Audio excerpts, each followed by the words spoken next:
The 90s were without a doubt an era filled with great showmen and skilled boxers. However, one would stand out for his elusiveness and his ability to pull off a win in the weirdest ways. From his flamboyant entrances to his devastating knockouts, Prince Naseem captivated audiences and left a lasting legacy in the sport of boxing. Join us as we dive into the life and career of this unforgettable champion, even being called as the one who could dethrone Mayweather. This is Boxing Matrix. Enjoy this video. Naseem Hamed was born on February the 12th, 1974. The Hameds lived in a working-class neighborhood in Sheffield, and it was there that Naseem began his journey to boxing greatness. As a child, Naseem was hyperactive and would often get into trouble. His parents saw boxing as a way to channel his energy into something positive, and they enrolled him in a local gym. It didn't take long for Naseem to show his potential as a boxer. He had lightning-fast reflexes, a powerful punch, and a showman's flair that would become his trademark. But his early years in boxing weren't without challenges. As a young boxer, Naseem struggled to find opponents who were willing to fight him. He was too small for his age and often had to fight opponents who were bigger and more experienced than him. But Naseem didn't let that deter him. He trained harder, and his determination paid off. Hamed's amateur career culminated in his selection to represent Great Britain in the 1992 Barcelona Olympics. Despite his promise, Hamed's Olympic campaign was a disappointment as he lost in the first round. But Hamed did not let that setback discourage him. He turned professional later that year and quickly became a rising star in the sport. Hamed's unique fighting style, which included unorthodox footwork, flashy combinations, and a willingness to take risks, made him a fan favorite and a media darling.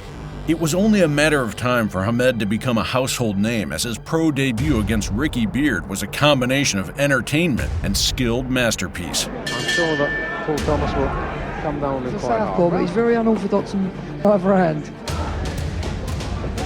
First two professional fights inside the distance. And since then, 6 defeats side of them, that record suggests far better. There's that right hand.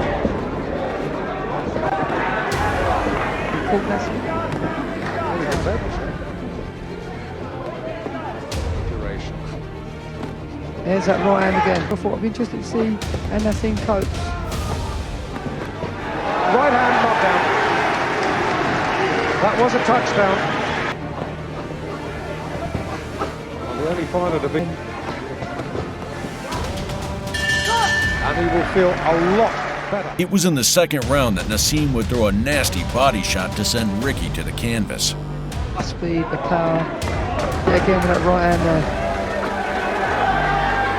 Seeing arrogantly saying no when Ricky landed shots, but sense the frustration he feels because he can't get near Hamed. good shot. Body shot. Professional record, 1-0. The world saw Naseem back in the ring only 2 weeks later. In this fight, Naseem was letting his jab go. Naseem Hamed Beard with a body shot in 2 rounds. Actually missed the debut. He's very fast and very flashy, with glimpses of a young Good kick. and great speed. And, you know, Got it locked up. 2 lessons now with the orthodoxy. Beard. he actually goes up straight when he goes back. He's better to the punch.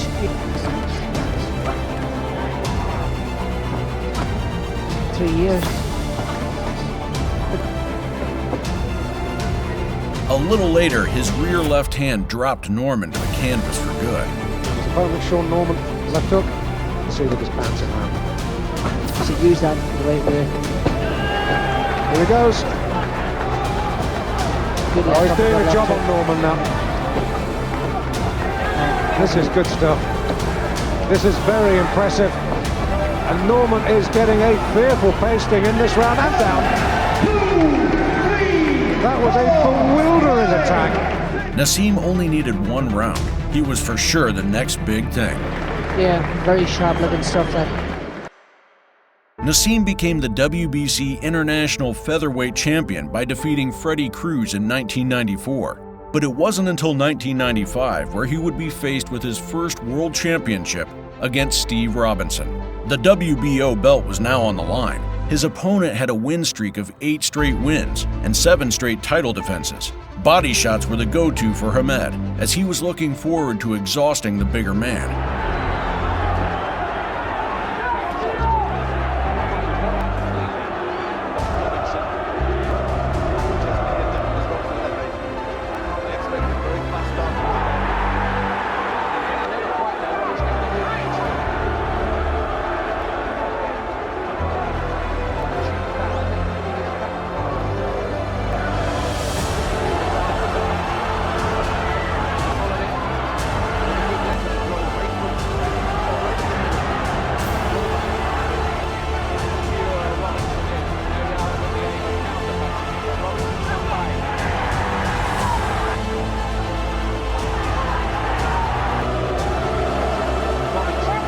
In the 5th round, Naseem seemed to try to take out his opponent with power combos rather than solely right hands. Steve was eventually dropped, and his fight from now on was sealed.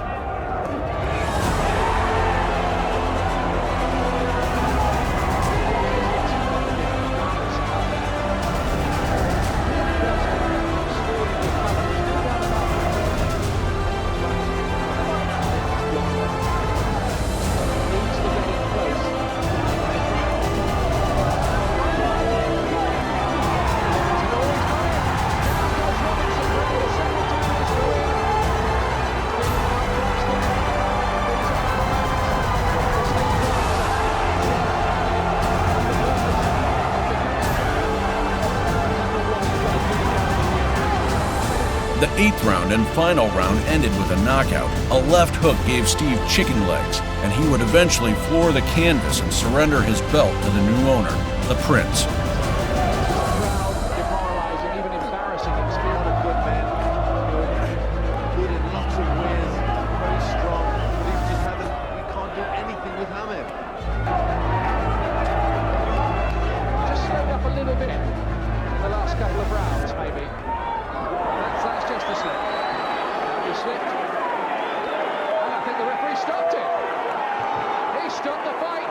But as you know, tonight's the 30th and I've become king. I'm not changing my name to king yet. I'll remain the prince. It should be noted that Naseem was in a bad state as a new champion. He had suffered a hand injury that was so bad that it would haunt him until his last professional fights. Daniel Alisea was now in the way of Naseem. The fight was expected to be a slugfest, and that's what it was. The ring walk of Naseem still lives on to this day, as he was called the King of the Ring. Alisea was an undefeated fighter, with a record of 15 wins, out of which 13 were knockouts, and was looking to end Prince's career. Remember, last time out he won in 35 seconds, win in world title history against Saeed Lawal, junior champion as an amateur. That's that he's been working on. 2 very good lefts. He has to be able to react. He has to read what Hamed is going to do. Fighter like Steve Robinson, love on Prince Naseem. Block those punches from whatever angle. A right hand gets through from Alisea. Very important, the defence. Naseem is talking to him as usual. He's not psyched out in any way. Good right hand again. Oh, he's got him down! Naseem is put down by a right hand. While Naseem was dropped earlier, he seemed to have adjusted to Alisea's game plan, and that showed. Hamed kept throwing rocks in that ring, and as the rocks hit Daniel, he kept being met with the canvas. Long arms and got through with a right hand.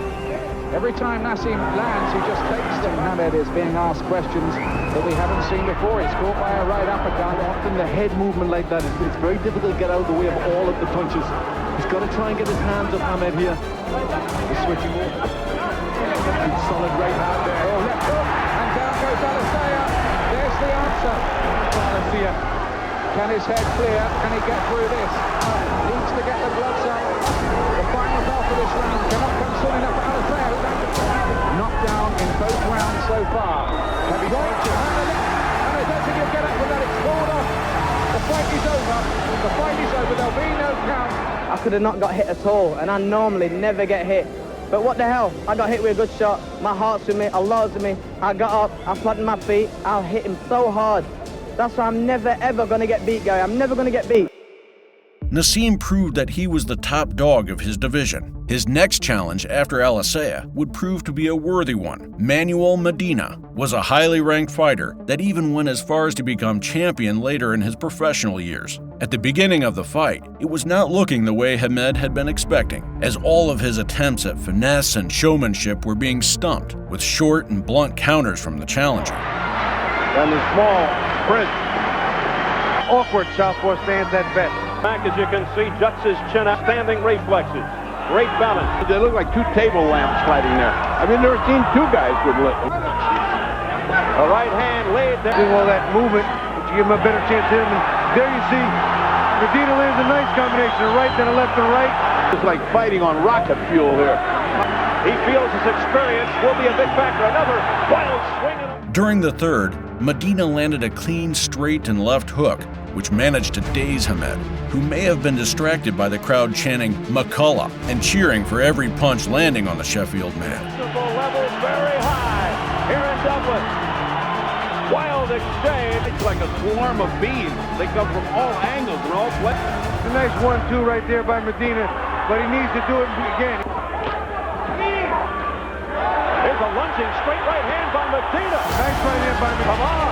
He invites him. Inside my cheeks and put my head down, and he was on those. Right uppercut followed up by a straight left. In the fourth and fifth, there was a lot of the same, only this time the grinning and taunting had faded as stinging hooks began to wear Hamed down.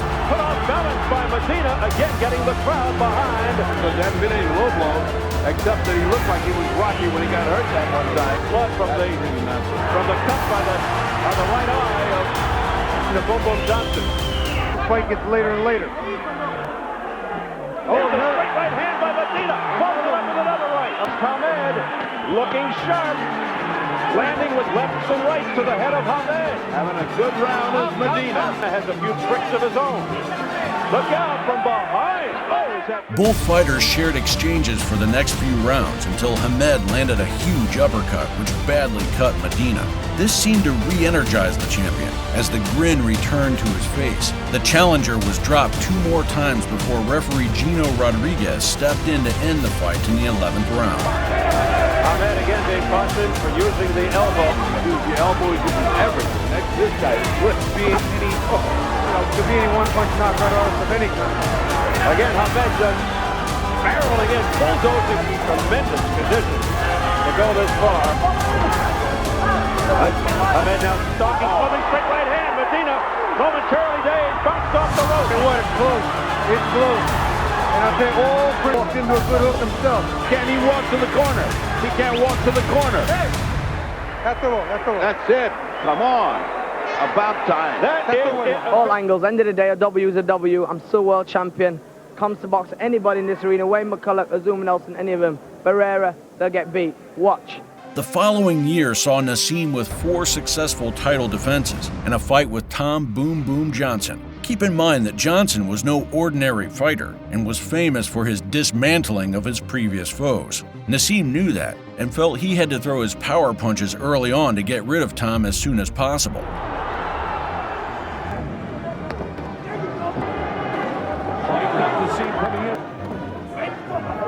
Naseem is. He stamps his left up. Again, fighting as a...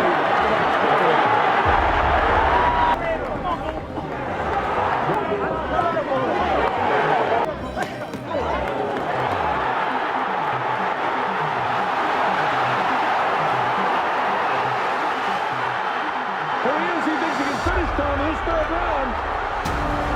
And his Boom Boom coming back now. And Naseem smiles at him. Prince looked a bit tired during the following mid-rounds, but that wasn't the case in the 7th, where he threw his hooks with bad intentions as he sensed blood.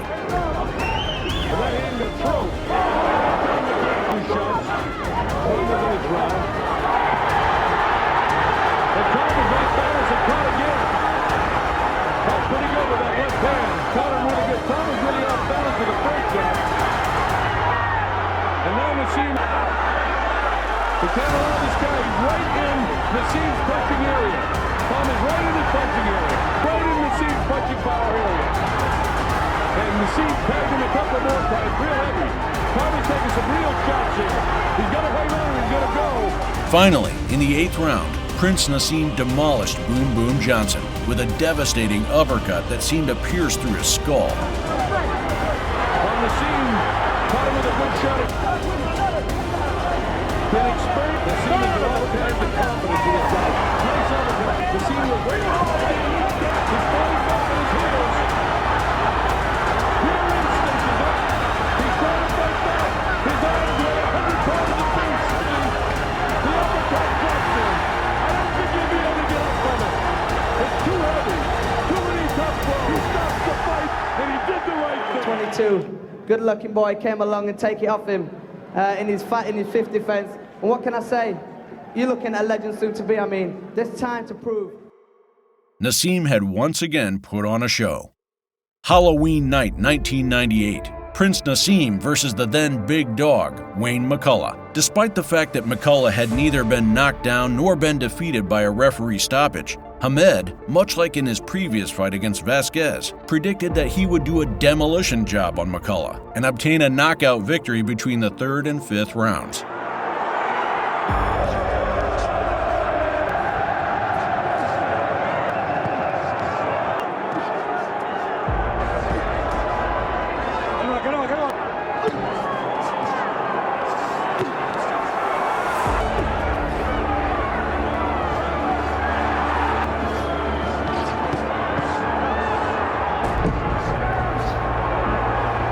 After failing to hurt the iron-chinned McCullough in the early rounds, he simply used his boxing skills to outpoint McCullough, boxing smart and by constantly trying to keep the jab at bay.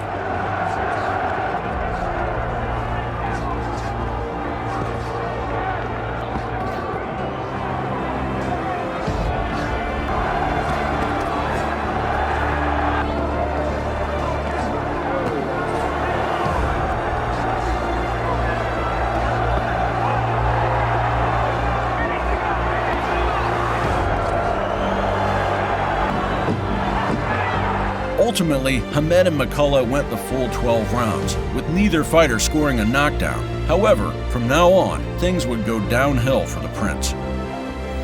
A fight between Naseem Hamed and Marco Antonio Barrera, which had been years in the making, was finally agreed upon in November of 2000. Barrera was the reigning WBO Super Bantamweight champion and was moving up to the featherweight division for the first time, and as a result, was instilled as a 3-1 underdog. From the opening bell, the compact Barrera, who rarely strayed from his high guard, capitalized on Hamed being loose to the point of sloppiness to consistently edge forward, and caught and hurt the favorite with a left hook. Not just waiting in, gets to the body, wobbles down. The one thing you don't want to get into is a slugging match with the Prince. Rather to taste his power against him. Is not looking in. Big left hand by Barrera. Couple of shots to the body. Round 1 is all Barrera. In the second round, he attempted to wrestle Barrera to the canvas. His attempted punches also became wilder, further jeopardizing his balance, and in turn, inviting Barrera to land both jabs and hooks. May not be able to give advice. You got to work on his... The mouse under Naseem. Well, someone is going to come out there.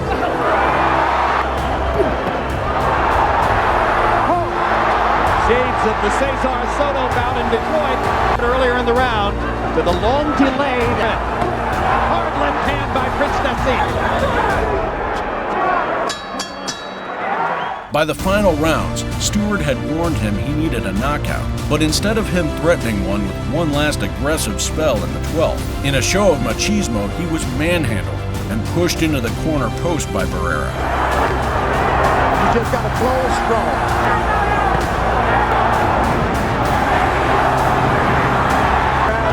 I think Barrera has already shown big left hook by Listen before the fight. And if he loses, it's because it has been. The Prince was defeated for the first time in his career.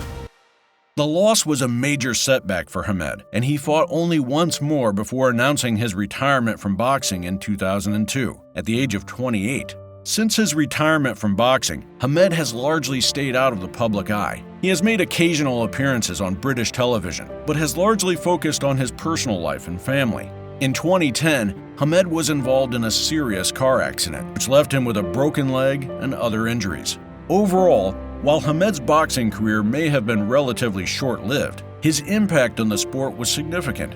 He remains one of the most exciting and charismatic fighters of his generation, and his legacy as a former world champion and trailblazer for British boxing will continue to be celebrated for years to come. This is Boxing Matrix. Thank you for watching.